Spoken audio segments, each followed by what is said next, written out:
नमस्कार दोस्तों, आपका बहुत बहुत स्वागत है आपके अपने YouTube channel Rahul exam race पे। दोस्तों आज मैं आप लोगों की जीके के महत्वपूर्ण 1000 प्रश्नों सीरीज़ की नई वीडियो लेके आया हूं। दोस्तों इस वीडियो के अंतर्गत मैंने एनसीएल में आने वाले संभावित प्रश्नों को सम्मिलित कर रखा है, इसलिए मैं चाहूँगा कि आप लोग इन प्रश्नों को अच्छे से अपने कॉपी में नोट डाउन कर लें ताकि आप लोग के द्वारा लिखी हुई चीज़ें आप लोग को लंबे समय तक याद रहें। तो दोस्तों अगर आप लोग इस चैनल पर नए हैं तो चैनल सब्सक्राइब जरूर कर लीजिएगा और साइड में दिख रहा है बेल आइकन को प्रेस करना बिल्कुल भी ना भूलें ताकि आने वाली नई वीडियो की नोटिफिकेशन आप तक सबसे पहले पहुँच सके। तो चलिए दोस्तों चलते हैं क्वेश्चन की ओर और देखते हैं आज के महत्वपूर्ण प्रश्न क्या हैं। तो क्वेश्चन दोस्तों, भूदान आंदोलन के प्रवर्तक कौन थे? तो बताइए फ्रेंड्स, भूदान आंदोलन के प्रवर्तक कौन थे? कौन थे वो व्यक्ति दोस्तों? विनोबा भावे।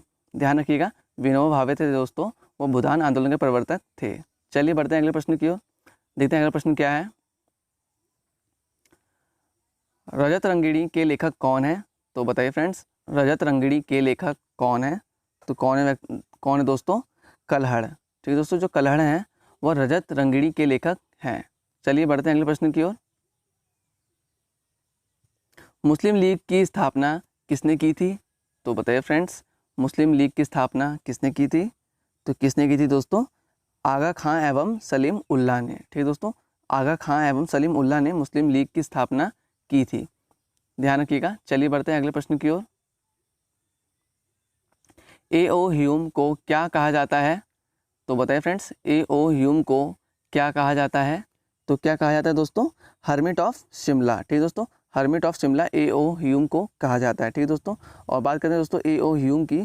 जो ए.ओ. ह्यूम है दोस्तों, यह 1885 ईस्वी से 1907 ईस्वी तक कांग्रेस के महामंत्री रह चुके हैं। तो ये बातें भी ध्यान रखनी है आप लोग को। चलिए बढ़ते हैं अगले प्रश्न की ओर। तराइन का प्रथम युद्ध कब हुआ था? तो बताइए फ्रेंड्स, तराइन का प्रथम युद्ध कब हुआ था? तो कब हुआ था दोस्तों? 1191 ईस्वी में।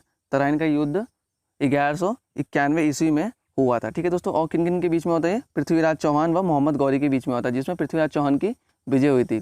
और दोस्तों बात करें तराइन के द्वितीय युद्ध के बारे में, यह एक साल बाद 1192 ईस्वी में हुआ था। ठीक है दोस्तों, यह मोहम्मद गौरी व पृथ्वीराज चौहान के बीच में हुआ था। इसमें विजय किसकी हुई थी दोस्तों? मोहम्मद गौरी की हुई थी। जस्ट दोस्तों एक दूसरे के अपोजिट है। पहले युद्ध में पृथ्वीराज चौहान की विजय हुई थी और दूसरे युद्ध में मोहम्मद गौरी की विजय हुई थी। तो आप लोग इस तरीके से रिलेट करके आप लोग इनको याद कर सकते हैं। चलिए बढ़ते हैं अगले प्रश्न की ओर। स्वामी विवेकानंद को विवेकानंद की उपाधि किसने दी थी? तो बताइए फ्रेंड्स, स्वामी विवेकानंद को विवेकानंद की उपाधि किसने दी थी? तो किसने दी थी दोस्तों? महाराजा खेतड़ी ने। ठीक है दोस्तों, महाराजा खेतड़ी ने स्वामी विवेकानंद को विवेकानंद की उपाधि दी थी। ध्यान रखिएगा, इंपॉर्टेंट क्वेश्चन है। चलिए बढ़ते हैं अगले प्रश्न की ओर।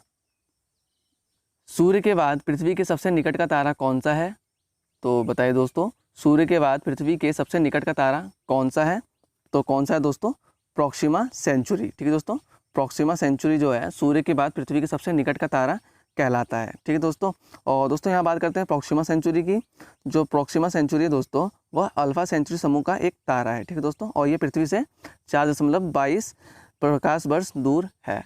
ठीक है दोस्तों, ध्यान रखिएगा। चलिए बढ़ते हैं अगले प्रश्न की ओर। नीग्रो जनजाति किस देश में पाए जाते हैं? तो बताइए फ्रेंड्स, नीग्रो जनजाति किस देश में पाए जाते हैं? तो किस देश में दोस्तों? मध्य अफ्रीका में। ठीक है दोस्तों, जो नीग्रो जनजाति है वो मध्य अफ्रीका में पाए जाते हैं। ठीक है दोस्तों, यहाँ बात करते हैं मध्य अफ्रीका की। इसकी राजधानी क्या है दोस्तों? बांगुई, और करेंसी क्या है दोस्तों? फ्रैंक। तो ये ध्यान रखना आप लोग। चलिए बढ़ते हैं अगले प्रश्न की ओर। झीलों का देश किसको कहा जाता है? तो बताइए फ्रेंड, झीलों का देश किसको कहा जाता है? तो किसको कहा जाता है दोस्तों? स्कॉटलैंड को। स्कॉटलैंड को झीलों का देश कहा जाता है। दोस्तों यहाँ पर एक क्वेश्चन और बनता है कि झीलों का नगर किसे कहा जाता है? तो श्रीनगर को झीलों का नगर कहा जाता है। ये दोनों क्वेश्चन आप लोग ध्यान में रखिएगा। चलिए बढ़ते हैं अगले प्रश्न की ओर। दोस्तों अगर वीडियो पसंद आए तो वीडियो को लाइक जरूर कर दीजिएगा। अगर चैनल पर नया तो चैनल सब्सक्राइब करना बिल्कुल भी ना भूलें और वीडियो को ज़्यादा से ज़्यादा शेयर करें ताकि और भी स्टूडेंट तक ये वीडियो पहुँच सके। तो क्वेश्चन दोस्तों, काकड़ापारा परियोजना किस नदी पर स्थित है? तो बताइए फ्रेंड्स, काकड़ापारा परियोजना किस नदी पर स्थित है? तो किस नदी पर स्थित है दोस्तों? ताप्ती नदी पर। ताप्ती नदी पर काकड़ापारा परियोजना स्थित है। ठीक है दोस्तों, बात करते हैं ताप्ती नदी की दोस्तों। तो जो ताप्ती नदी है दोस्तों, एमपी के बैतूल जिले के निकट सतपुड़ा पहाड़ियों से निकलती है। ठीक है दोस्तों, याद रखिएगा। चलिए बढ़ते हैं अगले प्रश्न की ओर, देखते हैं अगला प्रश्न क्या है। बद्रीनाथ किस नदी पर स्थित है? तो बताइए फ्रेंड्स, बद्रीनाथ किस नदी पर स्थित है? तो किस नदी पर स्थित है दोस्तों? अलकनंदा पर। ठीक है दोस्तों, अलकनंदा पर बद्रीनाथ स्थित है। ध्यान रखिएगा। और दोस्तों एक प्रश्न और बनता है यहाँ से, किस स्थान पर अलकनंदा व भागीरथी का संगम होता है? तो किस स्थान पर दोस्तों? देवप्रयाग पर। तो दोनों क्वेश्चंस इंपॉर्टेंट है, ध्यान रखिएगा। चलिए बढ़ते हैं अगले प्रश्न की ओर, देखते हैं अगला प्रश्न क्या है। तो क्वेश्चन दोस्तों, दक्षिणी सूडान की राजधानी क्या है? तो बताइए फ्रेंड्स, दक्षिणी सूडान की राजधानी क्या है? तो क्या है दोस्तों? जूबा। ध्यान रखिएगा, जूबा जो है दक्षिणी सूडान की राजधानी है। और करेंसी क्या है दोस्तों? पाउंड। ध्यान रखिएगा। और दोस्तों यहाँ से एक क्वेश्चन और बनता है कि संयुक्त राष्ट्र संघ का 193वां सदस्य कौन सा देश बना है? तो दक्षिणी सूडान। ठीक है दोस्तों, ध्यान रखिएगा। चलिए बढ़ते हैं अगले प्रश्न की ओर। विद्युत धारा को मापने के लिए कौन सा उपकरण प्रयोग में लाया जाता है? तो बताइए फ्रेंड्स, विद्युत धारा को मापने के लिए कौन सा उपकरण प्रयोग में लाया जाता है? तो कौन सा उपकरण दोस्तों? एमीटर। एमीटर का प्रयोग विद्युत धारा को मापने के लिए किया जाता है, ध्यान रखिएगा। चलिए बढ़ते हैं अगले प्रश्न की ओर। परमाणु संरचना का सिद्धांत किस वैज्ञानिक ने दिया था? तो बताइए फ्रेंड्स, परमाणु संरचना का सिद्धांत किस वैज्ञानिक ने दिया था? तो आप लोगों से काफ़ी स्टूडेंट जानते होंगे दोस्तों, तो किसने दिया था दोस्तों? रदरफोर्ड व नील बोर ने। ठीक है दोस्तों, ध्यान रखिएगा। चलिए बढ़ते हैं अगले प्रश्न की ओर। विद्युत फ्लक्स का एसआई मात्रक क्या है? तो बताइए दोस्तों, इंपॉर्टेंट क्वेश्चन है। विद्युत फ्लक्स का एसआई मात्रक क्या है? तो क्या है दोस्तों? वेबर। ठीक है दोस्तों, वेबर जो है विद्युत फ्लक्स का एसआई मात्रक है। चलिए चलते हैं अगले प्रश्न की ओर। सबसे अधिक आबादी वाला शहर कौन सा है? तो बताइए फ्रेंड्स, सबसे अधिक आबादी वाला शहर कौन सा है? तो मुंबई। जो मुंबई है सबसे अधिक आबादी वाला शहर कहलाता है। ठीक है दोस्तों। और एक क्वेश्चन और दोस्तों, सर्वाधिक शहरी क्षेत्र वाला राज्य भी मुंबई कहलाता है। दोस्तों बात करते हैं मुंबई की। जो महाराष्ट्र की राजधानी क्या है दोस्तों? मुंबई। ठीक है दोस्तों। और वर्तमान में महाराष्ट्र के सीएम कौन है? उद्धव ठाकरे।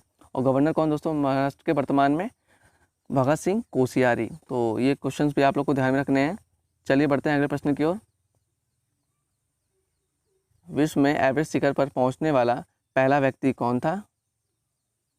तो बताइए फ्रेंड्स, विश्व में एवरेस्ट शिखर पर पहुंचने वाला पहला व्यक्ति कौन था? तो कौन था दोस्तों? शेरपा तेंजिंग। ठीक है दोस्तों, जो शेरपा तेंजिंग थे वह विश्व में एवरेस्ट शिखर पर पहुंचने वाले पहले व्यक्ति थे, ध्यान रखिएगा। चलिए बढ़ते हैं अगले प्रश्न की ओर। भारत में पहली बार जनगणना कब हुई थी? तो बताइए फ्रेंड्स, भारत में पहली बार जनगणना कब हुई थी? तो कब हुई थी दोस्तों? 1872 ईस्वी में। 1872 ईस्वी में भारत में पहली बार जनगणना हुई थी। और दोस्तों भारत में आखिरी बार जनगणना कब हुई थी? 2011 में। तो ध्यान रखिएगा। चलिए बढ़ते हैं अगले प्रश्न की ओर। विश्व तंबाकू रोधी दिवस कब मनाया जाता है? तो बताइए फ्रेंड्स, विश्व तंबाकू रोधी दिवस कब मनाया जाता है? तो कब मनाया जाता है दोस्तों? 31 मई को, ध्यान रखिएगा। चलिए बढ़ते हैं अगले प्रश्न की ओर। पानी का घनत्व अधिकतम किस तापमान पर होता है? तो बताइए दोस्तों, पानी का घनत्व अधिकतम किस तापमान पर होता है? तो दोस्तों किस तापमान पर? 4 डिग्री सेल्सियस पे।